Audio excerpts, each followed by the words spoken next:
Hi everybody, my name's Tammy and this is my channel, Believe in Yourself, and I'm here again with my dad and we are going to wrap up the books that he picked for me to read in June. Good. I hope you liked them. I liked all of them. Do you remember what we started with on the video when you introduced the books? Yes, I read the whole story from memory of Little Black Sambo. And there were quite a few people that liked that. Yeah. I have a surprise for you. Oh no. Wow. It's an oversized golden book. You'll have to hold it up and show it. Wow. Is he in frame? You got it? Okay. I forgot he had an umbrella too. But I was trying to remember it from 70 years ago. Yeah. Cool. Thank you. It's got fun pictures in there. Thank you. Thank you. There's a big tiger. It's got really cute pictures. I'm going to show a few pictures here. Okay. I got one that had great big words, So great big pictures, and it had really cute pictures too, because there were some that the pictures were not as great. Well, thank you very much. That's a surprise. So, what did you rate this? I'm sure you read I love that. I didn't read it, but I did look at all the pictures. You want me to read it? No, we're good. Anyway, thank you so much for everybody leaving nice comments on my dad's video. We really appreciated it. I was so amazed that anybody would leave a comment. Thank you guys. Thank you for watching my daughter's YouTube channel. Okay, so we're going to go over the 5 books that he picked, and my mom is off to the side here, and she's going to hand us the books one at a time. We're at my mom and dad's house. So the first book was Freedom's Landing by McCaffrey. And how many books did you say is in this? It's a quartet. There's 4 books. This was really good, you guys. If you like science fiction, this was excellent. Good. I'm glad you liked it. Yeah. And if I remember right, it was very clean and everything too. I mean, there wasn't language and there wasn't anything graphic. No real violence. I mean, there was some violence, but not anything more than a sentence here or a sentence there. But I want to read the other books. Yeah, this was really good. I was surprised. I didn't know I was going to like this much. This one, probably, of all the books, this is the one that surprised me how much I liked it. And I can't put them in order which books I liked more or which I liked less, because the book that I was reading at the time was my favorite book. Every book I read, I said, oh, this is my favorite one. So we have that one. You read that pretty fast, I remember. I did. I read it in 2 days. Yeah, good. Yeah. I used to read a lot of science fiction books. The science fiction books of today, I don't like as much as the older ones, or the ones from 60s and 70s. And but what my problem is, and then Tammy did it with this book here with big letters. I can't read these mass market books very good with my eyes. But so I've gotten rid of most of my old science fiction books. But this is one of my all-time favorite science fiction series. Yeah, I want to read the other ones. That was really good. If you like science fiction, see if you can pick that up. Then, this one. Oh, that's a good one. I'm looking at them all. If I had to rate them, this one and one other book would be tied for first place. This is A Trip to the Beach by Melinda and Robert Blanchard. And oh my gosh, this was so good. My dad told about it in the last video, but they just go and they buy this crummy little shack and this crummy, they rent this crummy home, or they don't buy it, they were renting it, if I remember. Yeah, and they just turned it into a beautiful restaurant. And I will tell you, if you look up, what island was it that they went to? Antigua. If you type in Blanchard Restaurant Antigua, their website pulls up and you can see pictures of their restaurants. They have two now. They have one next door that's kind of a snack shack, and they are beautiful. You can see them from the outside. There's pictures of inside the restaurant looking out at the ocean, and the menus of both places are on their website. And I went through every single item on their menus and looked at them, and I was just drooling.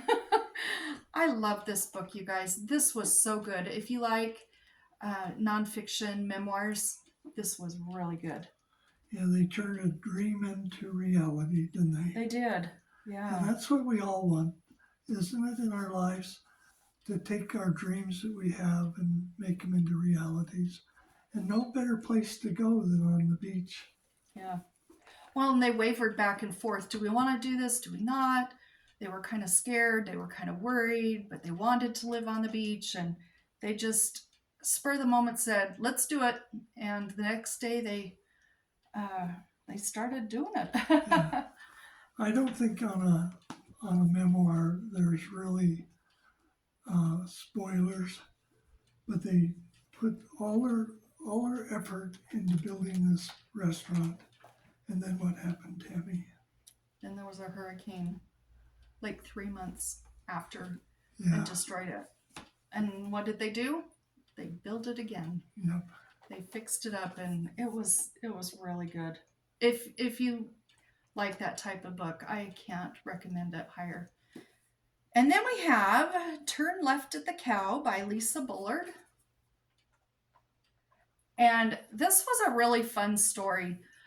I will say there's no map in the book, no treasure map. Oh. And nowhere in the map, well, not that there is one, does it say turn left at the cow, but it does say it in the book. It says it at the first when he's going out to stay with his grandma, and it's this little tiny dinky town, and he says, how would you ever even find this with Google Maps or anything? I guess that the only thing they could put on there would be turn left at the cow, because it's so tiny.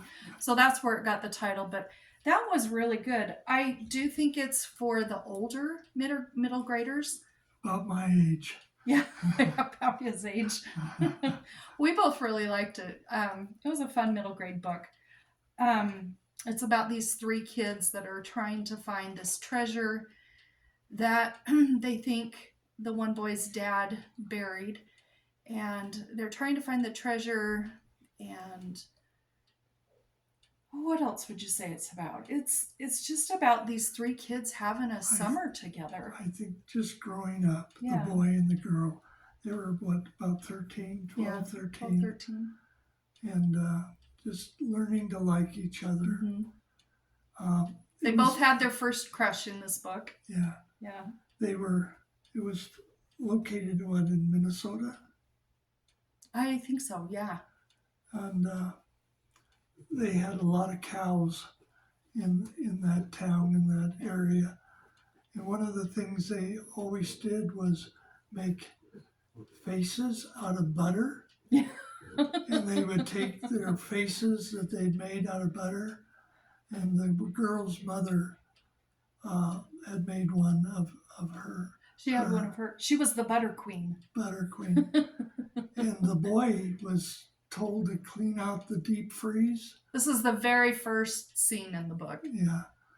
And he was pulling out trout and duck, frozen duck and whatever. And then he got clear down to the bottom and pulled it up, and he saw this head. And he threw it up in the air, and he fell in the deep freeze. And then he meets the 2 kids, and they say, "What are you doing?" Because he was in the bottom of the deep freeze. So if you ever want to talk about a butterhead, then this is a good book. Yeah. It's a fun book. Yeah. A lot of times I read nonfiction, and I read thrillers and deep books.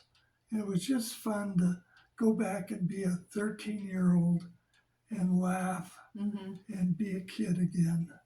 If you want to, as booktubers say, if you want a good palate cleanser, this is the book for you. Yeah. That was a lot of fun. And you read that also in a couple of days. Yeah, didn't you? I read all of them but one in a couple of days. And okay.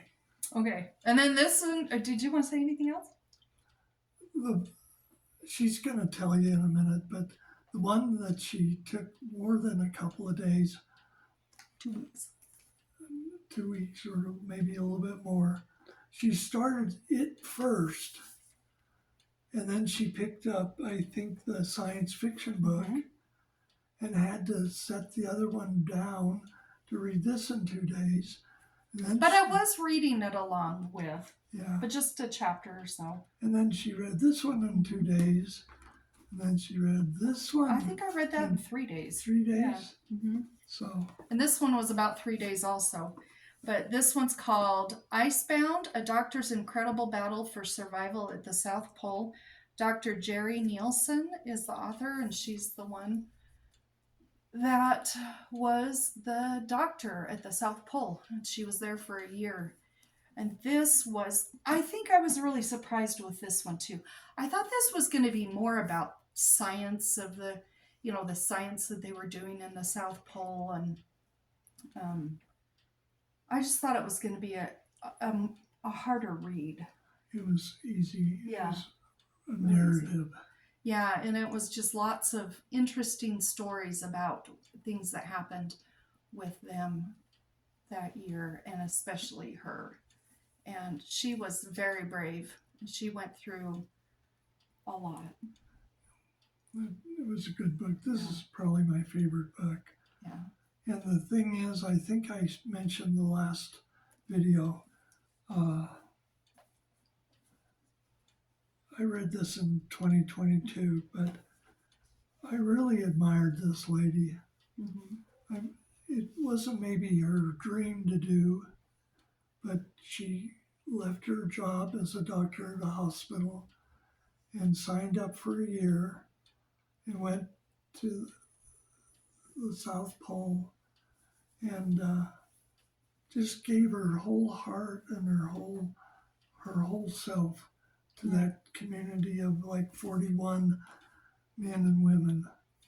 Well, and I don't know if you recognize her, but I believe it was in October of '99.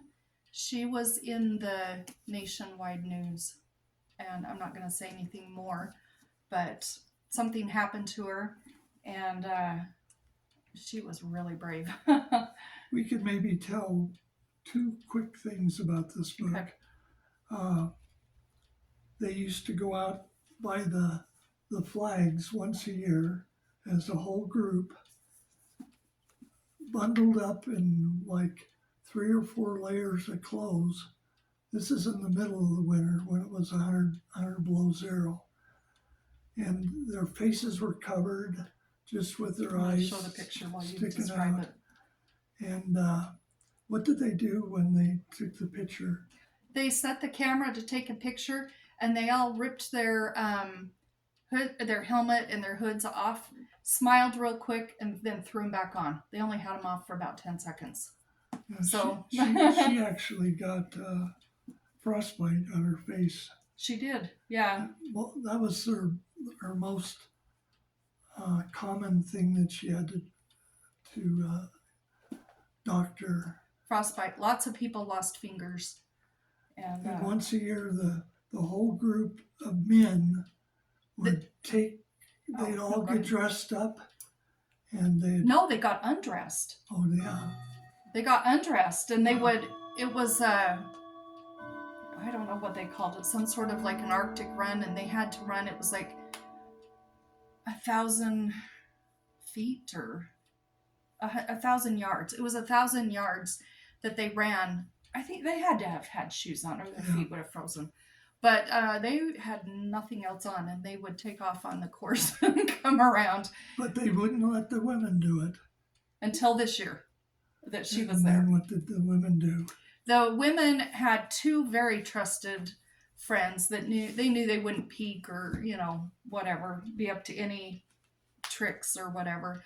And they waited inside and didn't look and whatever, and had nice warm towels for them, and they stepped out of the towels, and I think there were three or Yeah. four women that did the same run because they wanted to do it too. They thought it wasn't fair that just the guys did. And they took off, and as soon as they got back to the door, the guys wrapped them up in their warm towels, and so they all did it. I don't know. And like she said, this is the stupidest thing in the whole world for any of us to be doing. I know better as a doctor, but we're going to do it anyway. So that was great. Yeah. It was a fun book. It was. This is the other book that probably might be tied with the trip to the beach. And this was by Irving Stone, Those Who Love. And this was huge. It was 647 pages, and it's dense. dense writing. And oh my gosh, I love this book so much. If it wants to come live with me, it can. Well, it's not actually mine, it's my wife's. Well, I'll hit Mom up for it later. This was so good, you guys. I fell in love with John and Abigail Adams. I think they were just so dedicated to forming the United States. And her husband, John, would leave, he started out leaving a couple of weeks at a time, and then he was gone for a couple of months at a time, and all of a sudden he had to be gone for a year at a time. And then he was in Europe for 10 years. 10 years, and he was there for 4 years with her not being able to see him. And then she went there and stayed part of the time. They were in several different. They were in France, and they were in England, and he even was in the Netherlands for a while. And they loved each other so much. And I cried and cried and cried at the end of this. And you know what's interesting? Oh, and this, I told Mom, this is a signed copy. Yeah. I opened it up and went, oh, wow, that's signed. But it starts out with, right in the first probably 10 or so pages, she's supposed to go downstairs. She's at home with her parents and her sister, and she had a brother. And anyway, they were home, and somebody came calling, and it was the guy that was calling on her, on Abigail, and she wasn't interested in him at all. And it turns out her sister ended up marrying him, but he had somebody with him, and it was John. And she went downstairs. But I just gotta read this to you. This isn't a spoiler, because you all know that It starts out as a courtship, and and this goes from their whole courtship through the end of his presidency, because he ended up serving as vice president to George Washington for 2 terms, and then was president for a term, and then it ends. But she's leaving, and he's still staying for a couple of days, and he's going to go back to their home. And it says, as the carriage carried her down the road toward Baltimore, and John Adams's figure receded in the distance, grew dimmer and dimmer, another image of him arose, as vivid. Oh, I'm going to cry. I hope I don't. I'm sorry.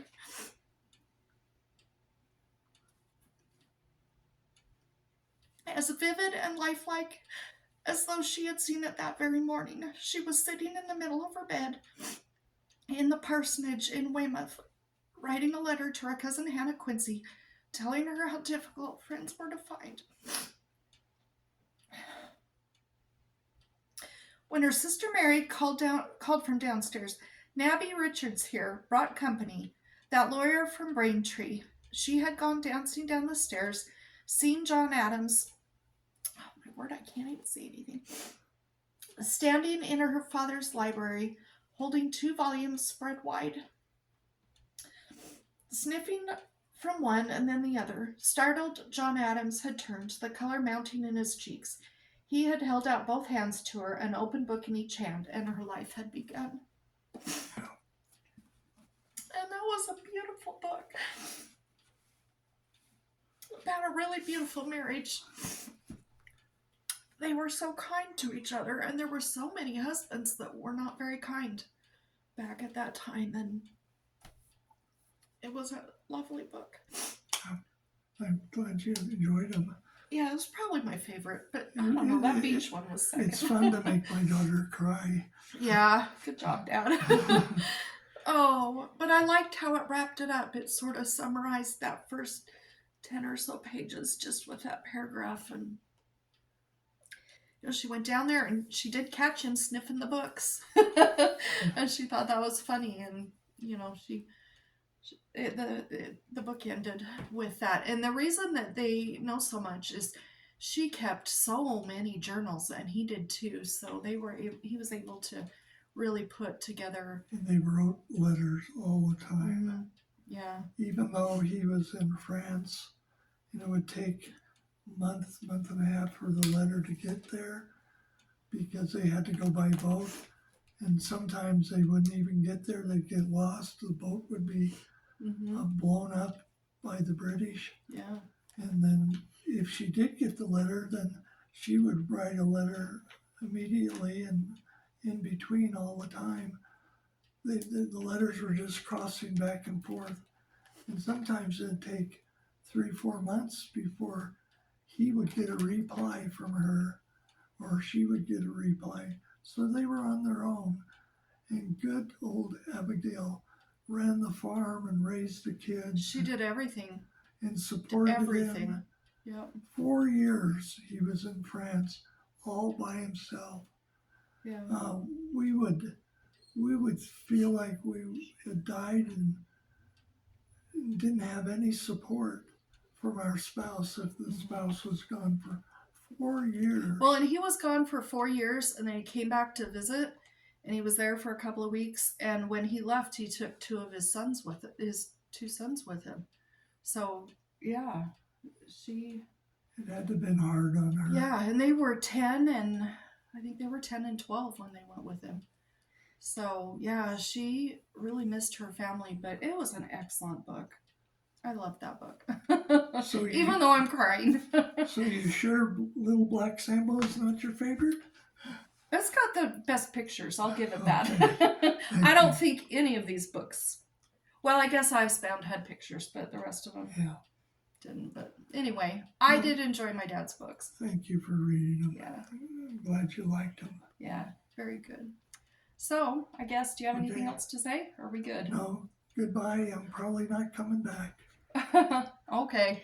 Well, I have my mom talked into a video, so we'll see what happens. I will. Okay. Thank All right. you. Bye. Bye.